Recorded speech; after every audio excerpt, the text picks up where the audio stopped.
Conforme eu antecipei na minha manifestação anterior, eu vou votar favoravelmente à urgência, né, dos projetos dos vários colegas, e vou me reservar o direito de debater o mérito na sequência.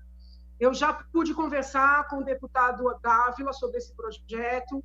É um projeto polêmico. Pude fazer uma reunião também com o ouvidor da polícia, na época em que o projeto foi apresentado. Então, hoje, votarei favoravelmente à urgência, mas debaterei o mérito, né, ao lado dos colegas. Tem questões teóricas a refletir, tem questões de ordem prática, mas eu farei isso no momento da apreciação do mérito.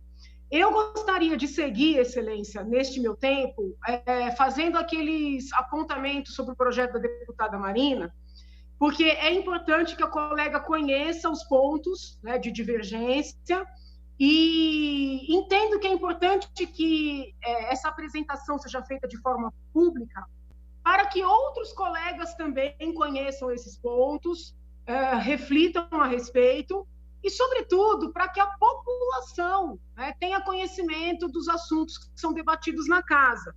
Eu tenho muito respeito pela deputada Marina, ela sabe disso, e eu entendo que debater publicamente o projeto e os pontos de divergência não implica desrespeito, muito pelo contrário, esse é um projeto que eu já li bem umas 20 vezes. A cada leitura eu encontro outra questão, né? Então, eu acho que quando um colega lê o projeto, debate o projeto, expõe o projeto, né, de maneira técnica, conceitual, no plenário, isso é prova de respeito e não de desrespeito. Eu só queria deixar esse registro aqui. Então, quando a colega, eu parei exatamente nesse ponto, quando a colega fala do respeito à cultura, né, e a questão étnico-racial, linguística e religiosa, eu leio aqui, né, um dispositivo referente às crianças indígenas. E eu coloquei aqui uma vírgula, né, então mantive todo o dispositivo, dizendo o seguinte, que este respeito não prejudicará o direito de acesso a outras culturas, a outras formas de aprendizado, e também a liberdade de escolha de qual cultura seguir. Por que eu digo isso? Porque, inclusive no âmbito da Universidade de São Paulo, né, onde eu sou professora, eu percebo que existem muitos pensadores que confundem respeito a culturas diferentes com uma imposição de manutenção desta mesma cultura, né, ou de submissão a esta mesma cultura. A cultura indígena, né, ela é belíssima, ela é de todos nós brasileiros, ela tem que ser preservada, o ensino desta cultura, das línguas, das várias línguas indígenas, mas eu fico muito preocupada em não colocar aqui uma previsão de que a criança indígena, o adolescente indígena, não está obrigado, né, a permanecer, por exemplo, no sistema de aldeamento, que eles podem querer fazer universidade, podem querer estudar outras culturas, podem querer sair, né, dos seus locais de habitat convencional. Então, eu acho que esse reparo aqui ele precisa ser feito. No artigo 7º, a colega traz muitas questões importantes também, e num dos dispositivos, a colega prevê o desenvolvimento de políticas de prevenção à gravidez na adolescência, e também das doenças sexualmente transmissíveis. Prevê ainda programas que estimulem as meninas, né, as crianças que eventualmente venham a engravidar, a seguirem estudando, seja durante a gravidez, seja depois de terem seus bebês.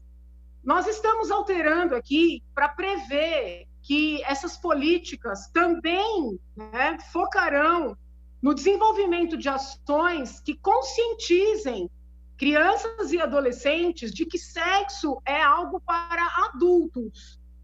Eu acho importante alterar o dispositivo para prever com clareza que sexo não é para crianças e adolescentes, até para proteger essas crianças, né, de eventuais abusos, e, sobretudo, para que todos os gestores que lidem com essa questão tenham em mente que quando uma criança ou um adolescente inicia a vida sexual, acarreta um tanto de sobrecarga emocional, psicológica. Existem estudos mostrando que o envolvimento amoroso precoce pode até ter relação com questões mentais, psiquiátricas e até com atentados contra a própria vida. Então, eu acho primordial colocar, né, que esses gestores, essas pessoas envolvidas nos programas referentes a crianças e adolescentes terão em mente a necessidade de debater o atraso no início da vida sexual, deixando claro que não tem nada a ver com abstinência absoluta ou em garantir que o sexo só venha depois do casamento, porque muitas vezes, quando nós debatemos essa questão, somos estigmatizados, né, como, vamos dizer assim, religiosos, ou como radicais, ou como pessoas anti-prática sexual, e não é nada disso. Né? É importante, porque se nós falarmos apenas de prevenção à gravidez, prevenção à DST, né, ou IST, porque agora tem outras siglas, podemos entender o seguinte: olha, o sexo é inerente a essa fase da vida, então vamos só prevenir. Não, não é inerente. Sexo acarreta responsabilidades de muitas ordens, então nós fazemos aqui esse ajuste neste dispositivo. Também na parte da proteção com relação à internet, nós acrescentamos, eu acredito que a colega não vai se opor, a obrigatoriedade da remoção imediata de quaisquer materiais que coloquem a vida, a integridade física, a saúde e a segurança de crianças e adolescentes em risco nas redes sociais, independentemente de determinação ou de provocação judicial. Por que essa previsão é essencial? Porque ainda hoje as plataformas, muitas vezes até diante de ordens judiciais, dizem que não têm o dever de retirar material. Eu até tenho debatido isso na CPI das fake news, porque, intrigantemente, as plataformas derrubaram páginas de vários políticos à esquerda e à direita, em nome de uma proteção da segurança nas redes, mas, muitas vezes, materiais que colocam nossas crianças e adolescentes em risco, seja na questão dessas competições, né, que são feitas, esses joguinhos, ou exposições mesmo de ordem pornográfica, muitas vezes as plataformas tardam a retirar esse material. Então, me parece uma oportunidade muito ímpar, rica, para que nós façamos a previsão da retirada imediata desses materiais das várias plataformas na internet. Também a colega, e aí eu reconheço aqui a boa intenção, prevê o desenvolvimento de ações para garantir a amamentação. Acho ótimo, sou uma defensora aguerrida da amamentação para o bem da saúde de mulheres e de bebês. Porém, ela prevê desenvolver locais para amamentação em ambientes de trabalho. Tá?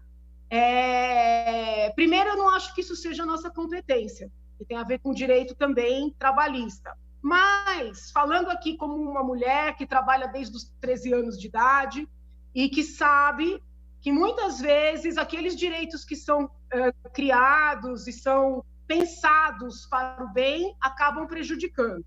Hoje já existe o direito que eu defendo à licença maternidade. Um dos motivos desse direito é a amamentação. Em algumas situações, por 120 dias, em outras por 180 dias, como acontece, por exemplo, na Assembleia. Se nós criarmos para os empregadores, sobretudo privados, o dever de montar uma sala de amamentação, né, para além desse período da licença maternidade, né, o que nós vamos conseguir é que mulheres não sejam contratadas, sobretudo mulheres em idade reprodutiva. Então, eu estou aqui fazendo uma emenda, né, nessa emenda aglutinativa, nós estamos alterando esse dispositivo para retirar essa obrigatoriedade de salas para amamentação. Inclusive, tem projeto com essa finalidade tramitando na esfera federal, e já há parlamentares, né, mulheres parlamentares, que levantaram esse perigo. É um risco querer impor mais uma obrigação aos empregadores, porque isso vai reverter contra as mulheres, né? Eles vão contratar menos mulheres. né? Aliás, algumas deputadas até já fizemos até algumas reuniões, sabem que aquela decisão do Supremo que proibiu hospitais, né, de contratarem gestantes, aquela decisão acabou fazendo com que muitas mulheres em idade reprodutiva fossem demitidas e que outras tantas não sejam contratadas. Então, tem que tomar muito cuidado com essas supostas normas de proteção.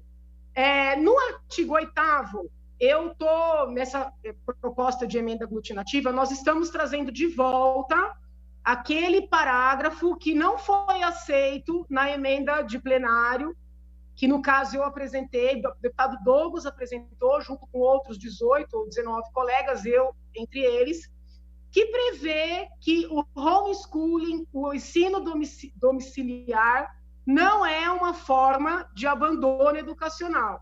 Tá?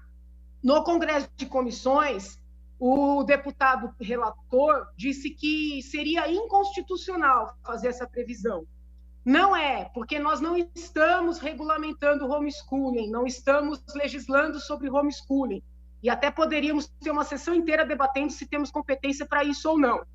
O ponto é o seguinte: como a colega coloca como crianças em situação de vulnerabilidade aquelas que não têm acesso à educação, nós entendemos imperioso ter um parágrafo deixando claro que o homeschooling não é negativa de educação. No interior de São Paulo, existem famílias que são adeptas do homeschooling. Eu estive com essas famílias, tanto na sua comunidade, como na própria Assembleia Legislativa, e essas famílias já são muitas vezes tratadas como criminosas mesmo. Existem perseguições a essas famílias, e eu tenho medo que um projeto aprovado aqui na casa reforce essas perseguições, porque essas crianças, na verdade, elas são educadas, mas elas são educadas num outro formato. Então, esse parágrafo que nós estamos propondo aqui, ele não regulamenta o homeschooling, ele apenas afasta, né, da condição de vulnerabilidade crianças que façam parte de famílias que praticam o homeschooling. Porque, às vezes, a gente faz um dispositivo pensando numa situação, mas a consequência finda sendo outra. Nós também retiramos alguns incisos, alguns dispositivos muito genéricos que dão poderes a ONGs. Eu vi na fala da deputada, ela fez menção a organizações da sociedade civil. Eu sou uma defensora, né, da sociedade civil, da participação da sociedade civil, mas nós sabemos que existe uma mentalidade posta, né, de que a criança pertence ao Estado, de que essas tais ONGs, né, elas são acima de qualquer suspeita, e muitos dispositivos, eles dão muito poder para essas tais ONGs, essas associações da sociedade civil pouco definidas, participarem da elaboração das políticas envolvendo crianças e adolescentes. Então, esses são alguns dos pontos, né, da nossa emenda aglutinativa. Eu já passei a emenda como compilada para alguns colegas que participaram dessa construção. Eu vou passar a emenda para a colega Marina Elô, reiterando que quando nós nos juntamos para nos debruçarmos sobre um projeto, nós estamos, na verdade, honrando o deputado que apresentou esse projeto, né? Não seria honrar esse deputado se nós ignorássemos a proposta dele. É verdade que o projeto passou pela CCJ? É verdade. A deputada vai lembrar que eu pedi vista, pedi para analisar e falei que deixaria seguir, mas que debateria no mérito. Passou por finanças? Passou por finanças. Passou por um novo congresso? Passou. Mas o mérito, o lugar de debater o mérito é no plenário. Então, eu estou fazendo essa antecipação como mais uma prova de respeito à colega Marina Elô, antecipando pontos e também para dar publicidade, né, para os demais deputados e para a população do assunto importante que está sendo debatido aqui. Hoje, voto sim à urgência, no caso do deputado Dávila, mas já disse a ele, né, pessoalmente, que tenho reservas no que tange ao mérito e vou debater o mérito na oportunidade cabível. Muito obrigada, senhor presidente.